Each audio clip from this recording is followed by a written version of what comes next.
protection. Our wonderful speaker this morning is Reverend Mary Shelton. She's a published author, an actress, a professional speaker. She's ministered at a variety of spiritual centers in the U.S. and internationally, most recently in Vancouver, British Columbia. She performs weddings and facilitates workshops and retreats, speaks at conferences, and gives powerful spiritual counseling. She's also working on some books, 2 new ones coming up for air, and Dare to Live the Life You Came to Live. You can sign up for her email list if you'd like to keep up with her schedule and receive her weekly blog. I think it's over at the table. You can let people know where they can sign up. And this month, she is doing a series revealing the creative law. And this morning, her talk is Your Infinity Made Visible. It's a pleasure to have her with us here in Corte, Madera this morning and always. Please help me welcome Reverend Mary Shelton.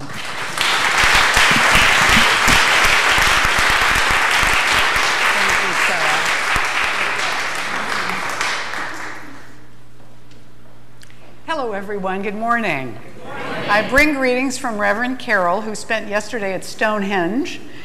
She wants to let you know that if you want to catch up with her and what she's doing, you can see pictures and so on Facebook, on Carol Huntley's page. So if you're on Facebook and you haven't friended her yet, do that and go look at her pictures so she can share with you directly what's going on. Since she's 8 hours ahead of us, she should be going to bed now. So, an MIT student in Boston spent an entire summer going to the Harvard football field every day, wearing a black and white striped shirt, walking up and down the field for 10 or 15 minutes, throwing birdseed all over the field, blowing a whistle, and then walking off the field. At the end of the summer, when it came time for the first Harvard football game, the referee walked out onto the field and blew his whistle. The game had to be delayed for half an hour to get all the birds off the field. The student graduated from MIT after writing his successful thesis on this phenomenon. The lesson here is that an image, a persistent image, and persistent action brings a particular result. Now, you all know, if you've been here regularly, but those of you that are here for the first time probably don't know, that during the course of this year, Reverend Carol has been doing a series that relates to a writing that was done by our founder, Ernest Holmes. When he wrote it originally, he called it What I Believe.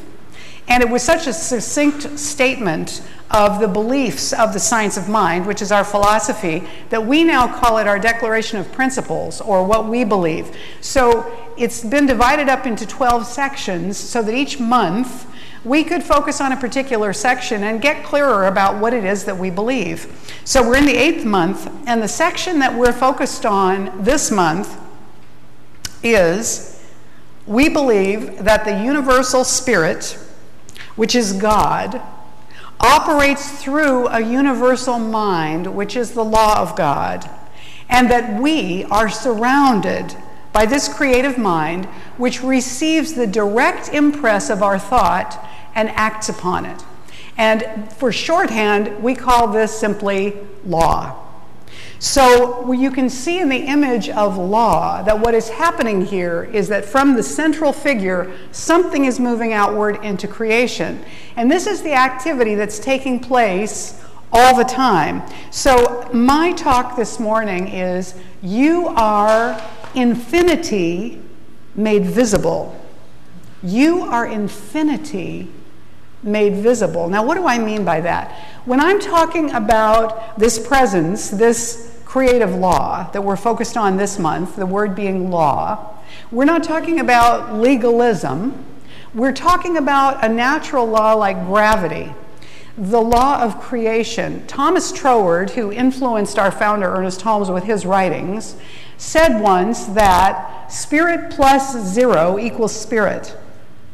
That the infinite presence, which is unlimited and undivided, pre-exists form, theoretically, and then suddenly there's form. What happened that brought form into existence? Troward asked himself. He said, well, something moved. something within spirit, something formless, moved. What was it?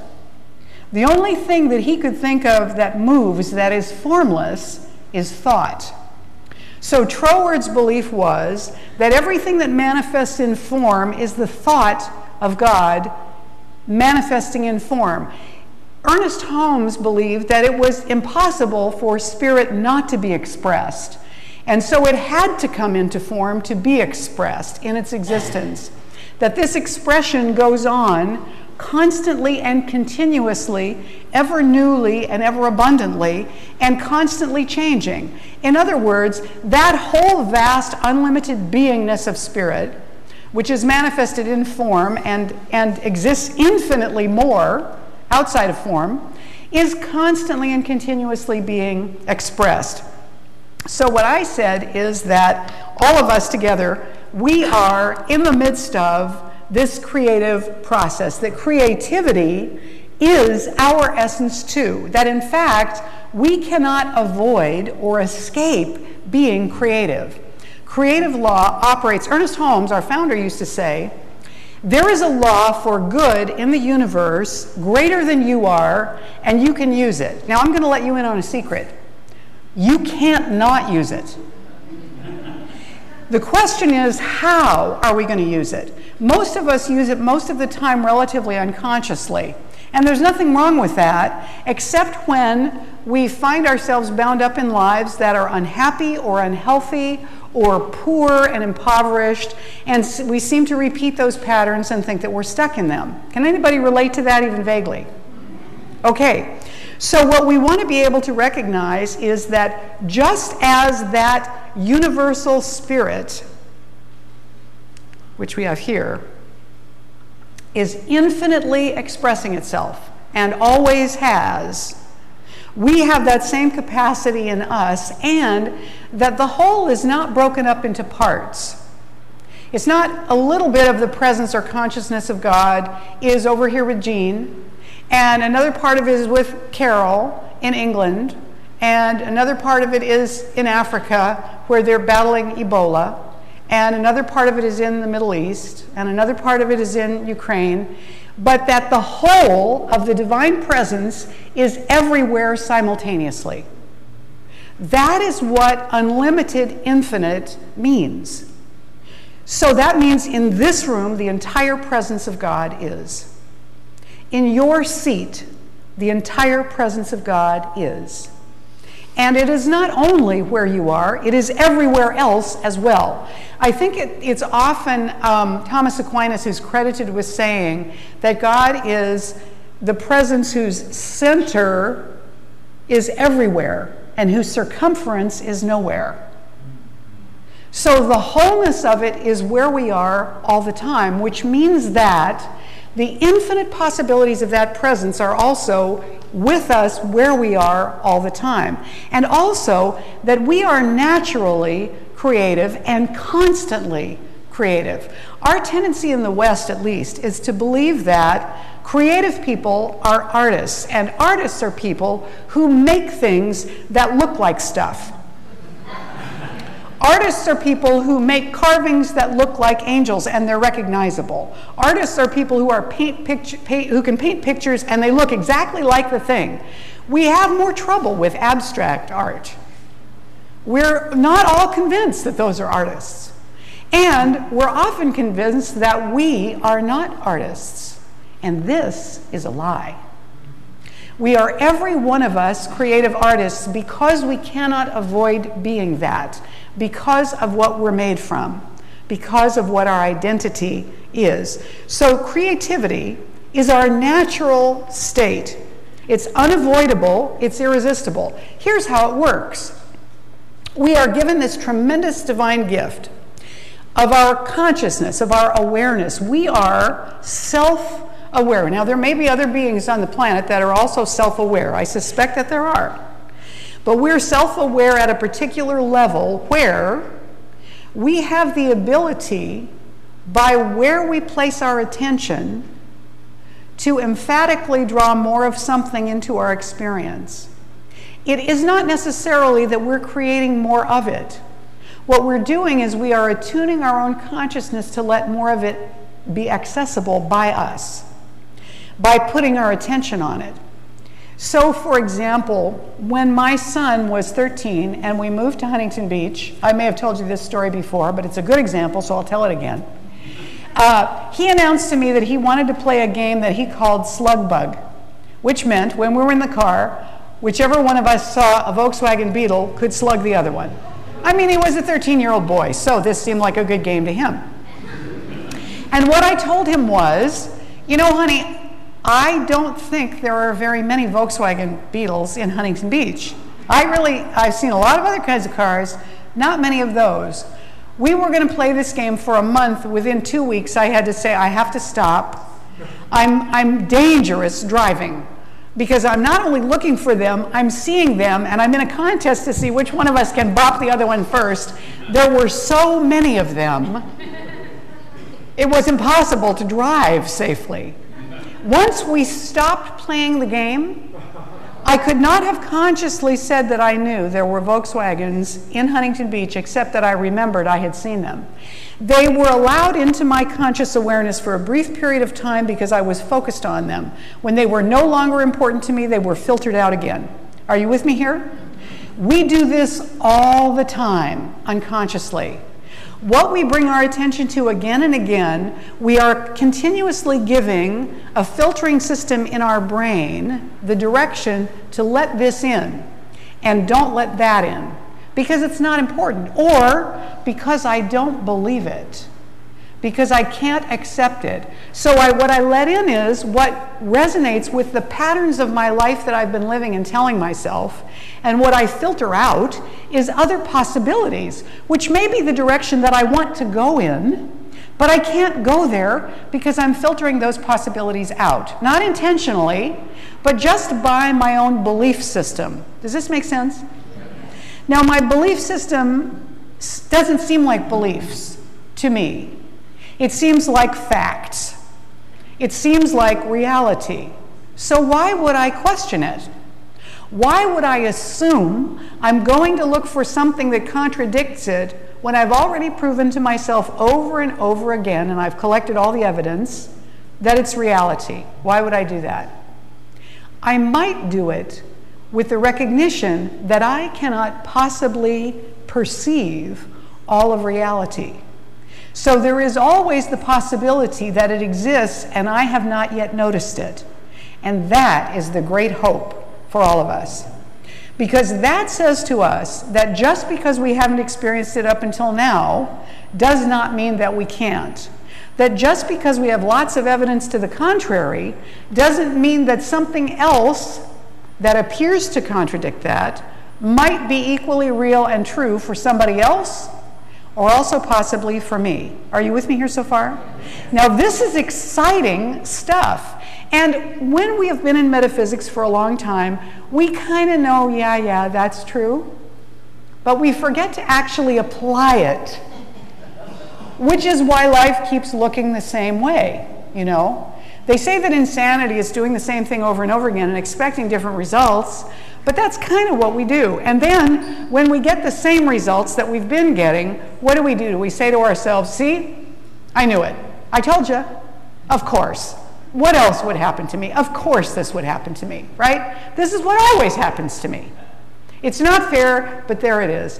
Well, the unpleasant truth about it is that ultimately it's exceedingly fair, because we're the only monitor of what can get in. We're the only ones.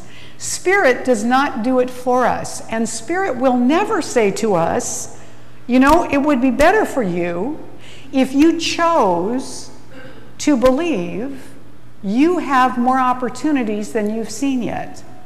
That would be better for you. Spirit will never say that to us. Creative law will never say, loosen up, come on. Because creative law itself does not have self-awareness any more than gravity does.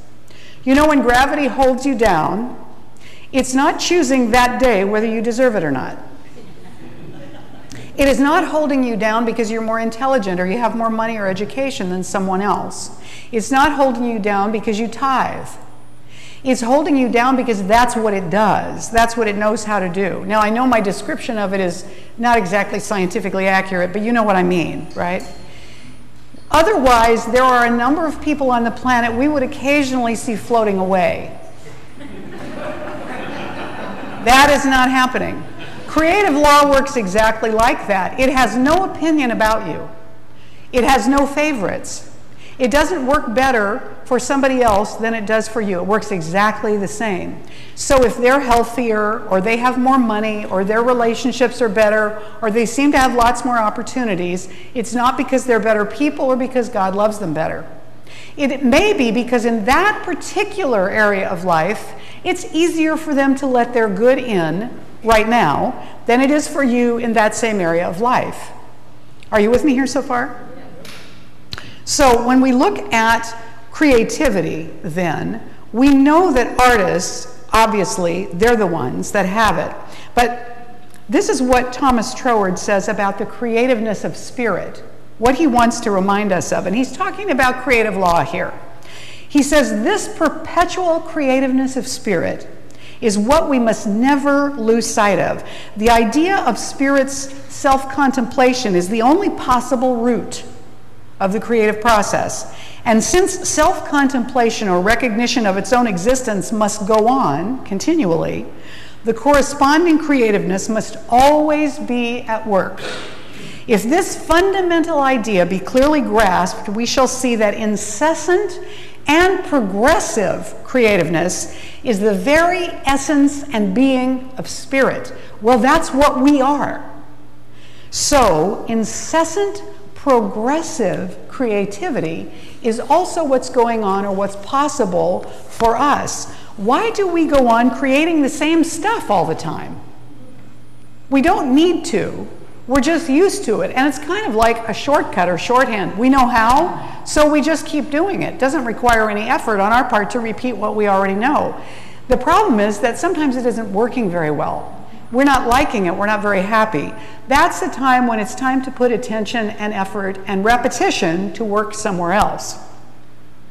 When I was in New Mexico some years ago, I went on a little automobile tour up to a little town called Cordova in the hills between Santa Fe and Taos.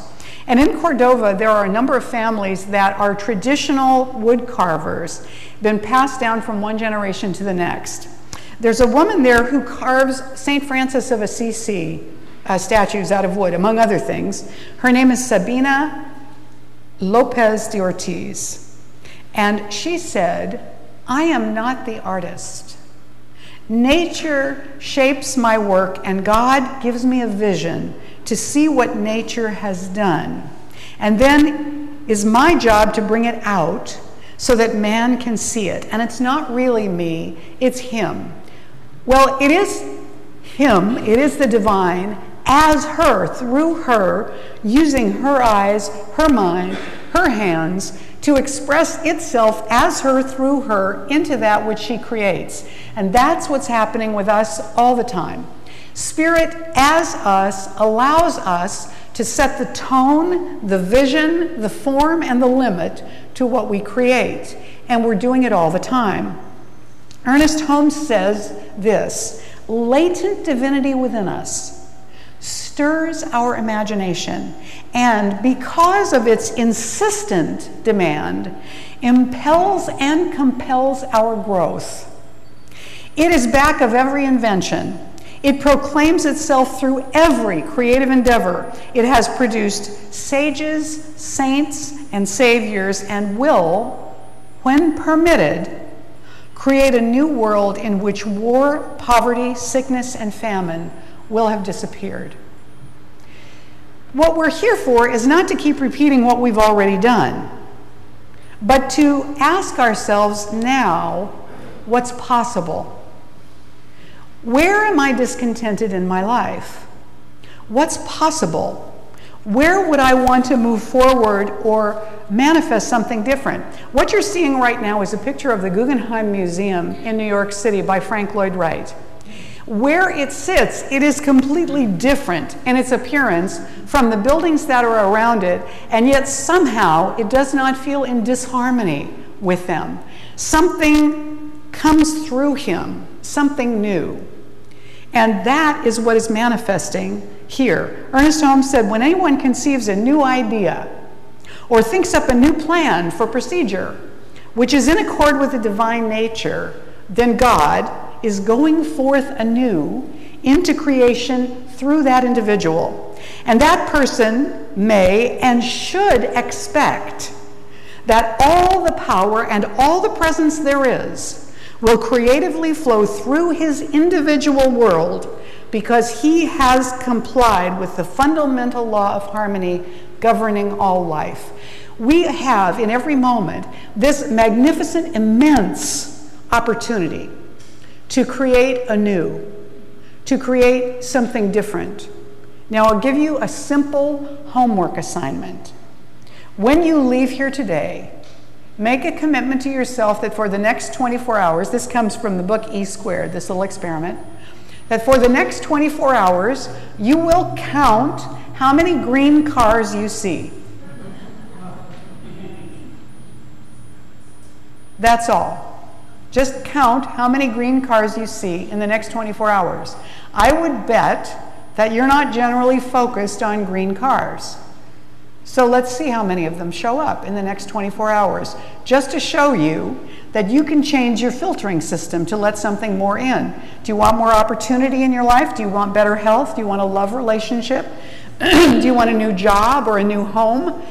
Open up to the possibility of seeing more by doing this little experiment first to prove to yourself that you can, and then apply it in the area in which you want more of something good. Once you have proven to yourself that you can change your filtering system just like that, and then start looking for what it is you want. Make a commitment to yourself and look for it. Actively look for it, and I guarantee you, you will see more of it. It's the creative power. You see, the creative law, we can't resist the creative law. That's going to be happening all the time. The creative law cannot resist what we completely accept. It cannot resist. It does not have the option to say no. So what we accept, what we put our attention on, is what expands in our experience. We get more of it. The question is, what can we believe? Can we believe it? We can believe it by stretching our perception, our acceptance, our ability. So when we look into that, we begin to get more of it. We begin to move toward a more fully expressed self. You'll never be fully expressed because you're the infinite as you. So there's always more. There's always more to express, to do, to be. Albert Einstein, God bless his brilliant soul, said logic will get you from A to Z. Imagination will get you everywhere else. Will get you everywhere, everywhere. So why limit what's possible to what we can imagine is already what we know? You know, if we want to stay inside the realm of what we know and guarantee that we won't make mistakes and we're going to be right because we're being very careful within the realm of what we know. Now, what we know is this much, and what's possible is this much. Well, who wants to stay in there when this is what's available to us? So we have to step outside into the realm of imagination to allow something more to come forward into our experience. So the question then becomes, what's next? What's next? What are we going to create next? Agnes DeMille, the Broadway choreographer, said, living is a form of not being sure, not knowing what next or how. The moment you know how, the moment you know how, you begin to die a little. The artist never entirely knows. We guess. We take leap after leap in the dark. We may be wrong, but we take leap after leap in the dark. And it's not just artists who do this. The scientist Arthur Compton, who's a Nobel Prize winning physicist, says, every great discovery I ever made, I gambled that the truth was there, and then I acted on it in faith until I could prove its existence. That's the science of mind. That's what he did. He acted on it until he could prove its existence. In other words, persistently.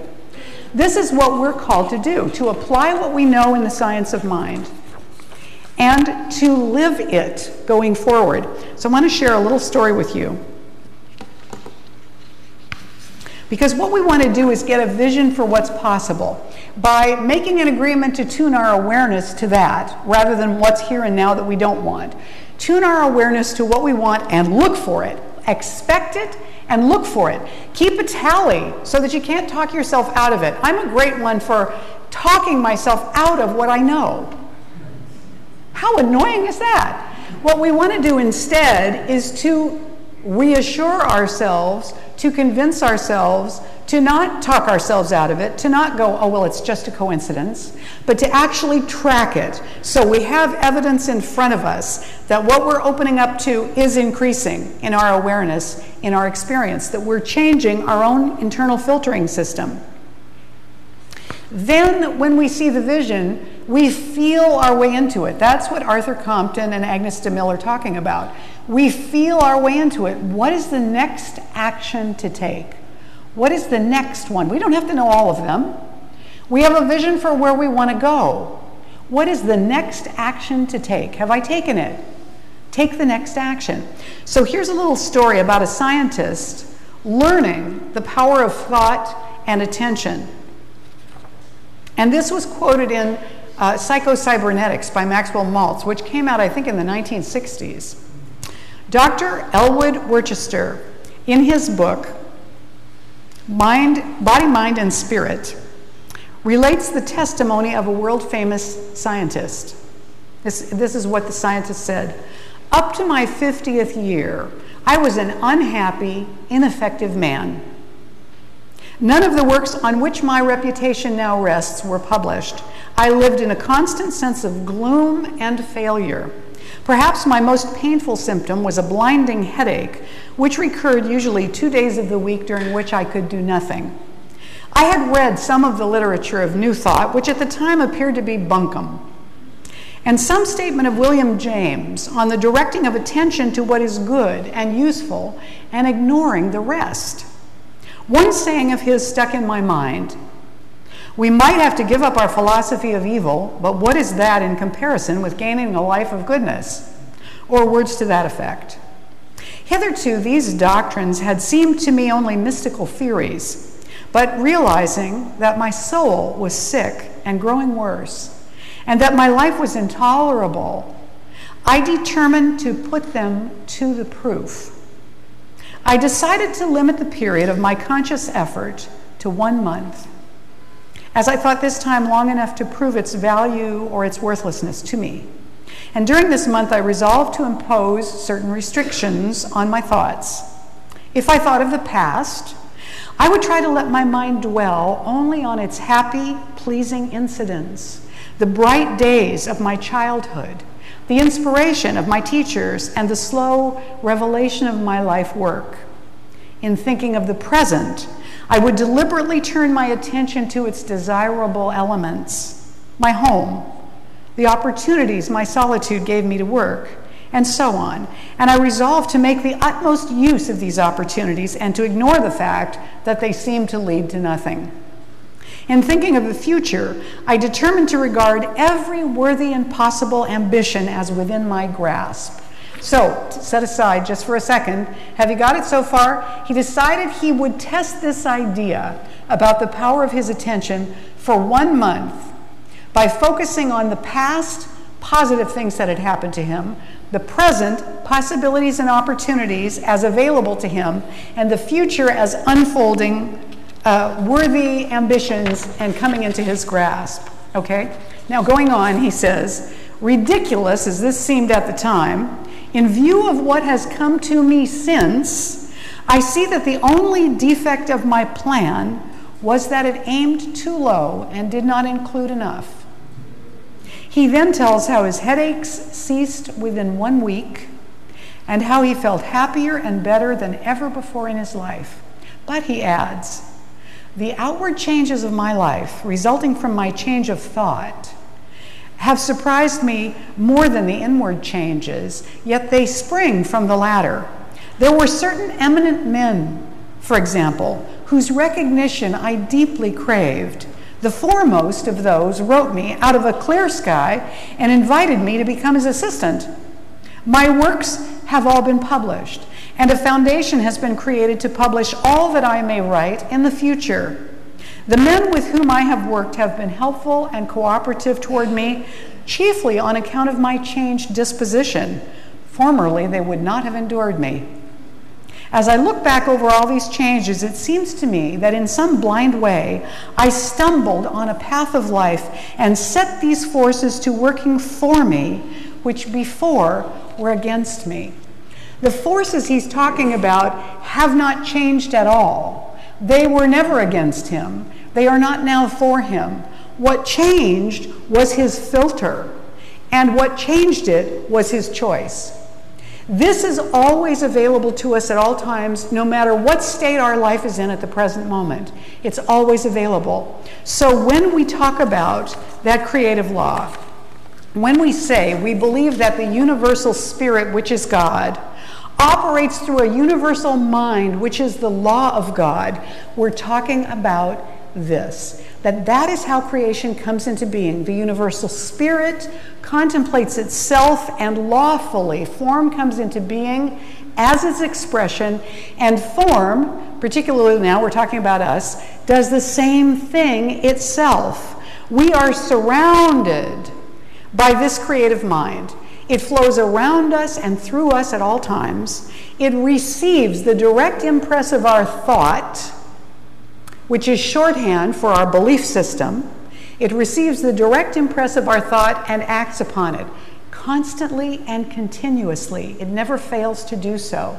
So we can use that creative law to recreate our lives, and it uses us always for the divine to be more and more expressed. The seat of power is right where you are right now. It has never left you.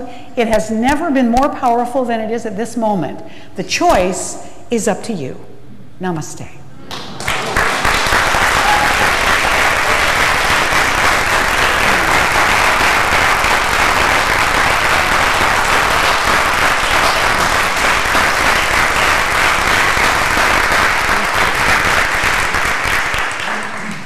So the takeaway that I want you to keep in mind today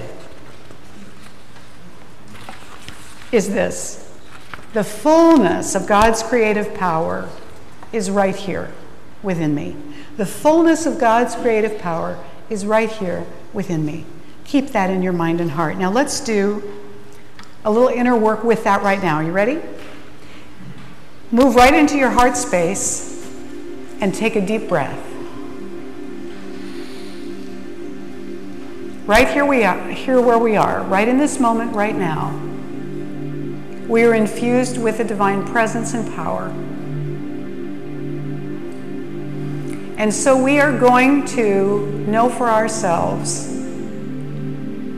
that we are available to an increase in good in our lives. And we don't know how it's going to show up or what it's going to look like yet.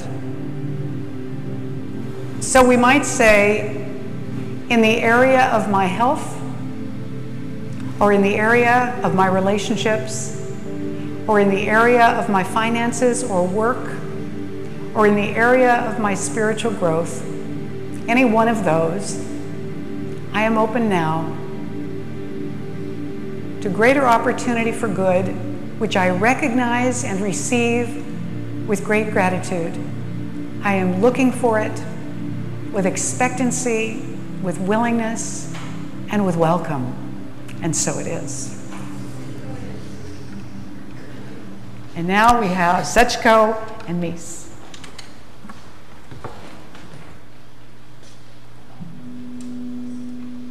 Wow. That was outstanding. Thank you. We get 3 more weeks to that, folks. Bring your friends.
breath of God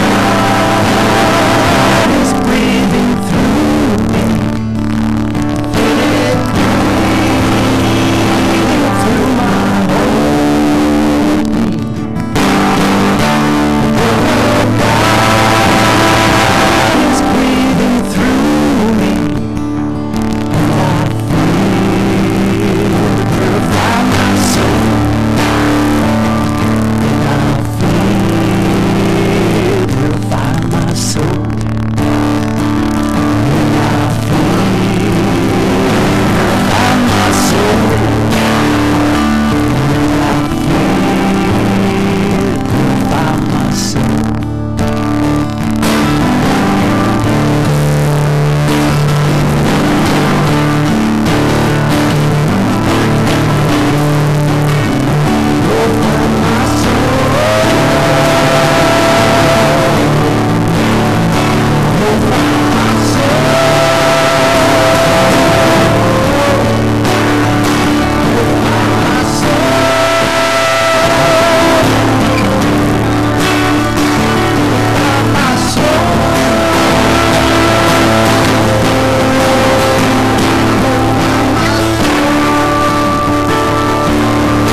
Boy, are we smoking today or what?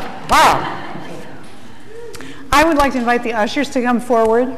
This is time of conscious giving, and each week we, like all churches and spiritual centers, receive contributions, donations, and tithes.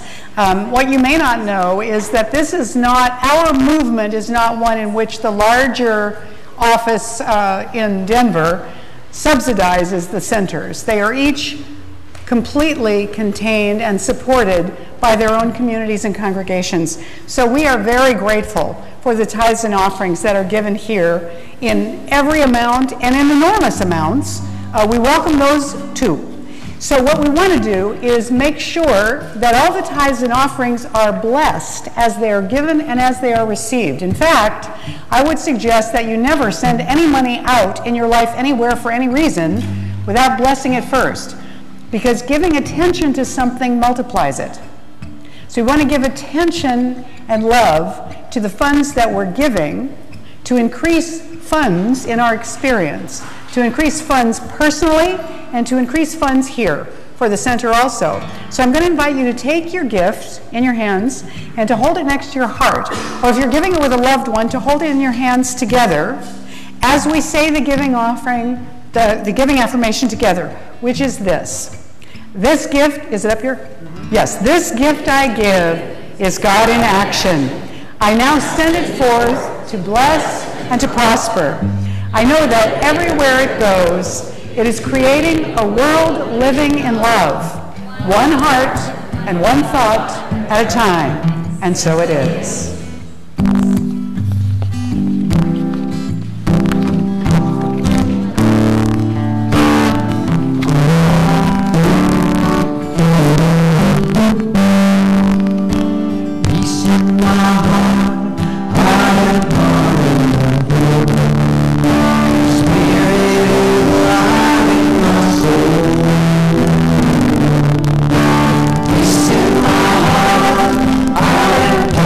Of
So on behalf of all of Golden Gate Center for Spiritual Living, we do accept these tithes and offerings with great gratitude, and we know that as they go forth from GGCSL, they go out into the world and they touch and heal and bless and unify everywhere that they go.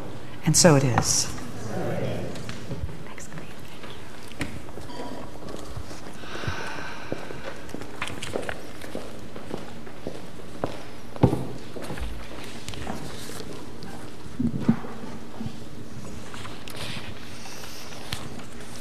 I want to say thank you for a especially inspiring and clear message today. Thank you, Reverend Sarah.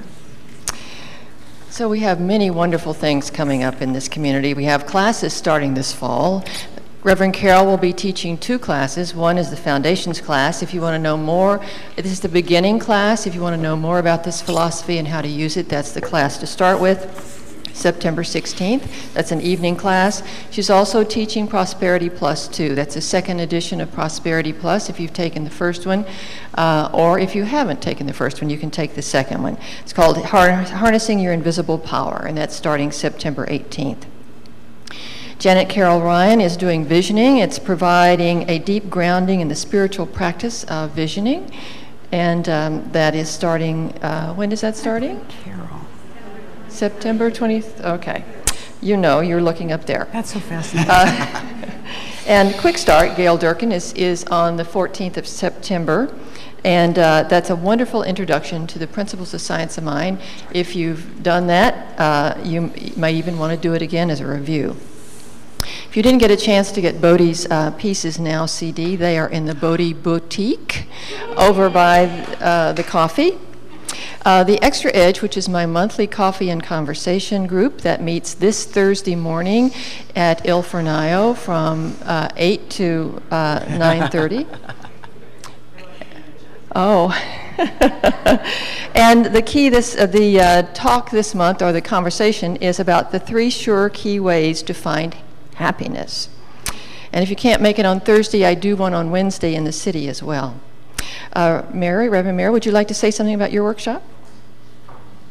Oh, I don't need that. I think they'll just turn yes, me. Yes. I just want to say, remember that I am doing a workshop in 2 weeks at the Learning Center from 1 to 4. If you're going through any kind of major change in your life, this workshop is for you. That's what it's about.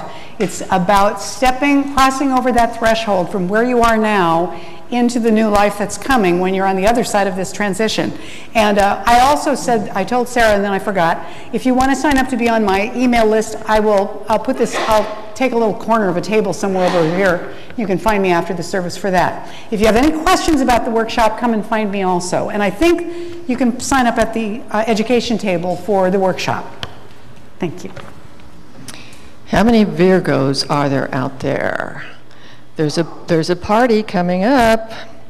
September 5th, Friday, come and celebrate with other Virgos, and also all signs are welcome. Bring some food to share. Ritual class, Reverend Carol's going to be doing a ritual that you can use in all areas of your life, and she'll be, it's about harvest. So you can sign up today for that. And last but not least, a big coming attraction. You don't want to miss Reverend Carol's upcoming series on the power of healing. You had a flyer on that today, and also a card. So you can help her co-create, you can co-create with her talk by giving her your questions that you want answered about the power of healing. So, if the practitioners would come forward. And these practitioners are professionals who are normally paid but offer their services free once a month here. And if the other practitioners would surround the room.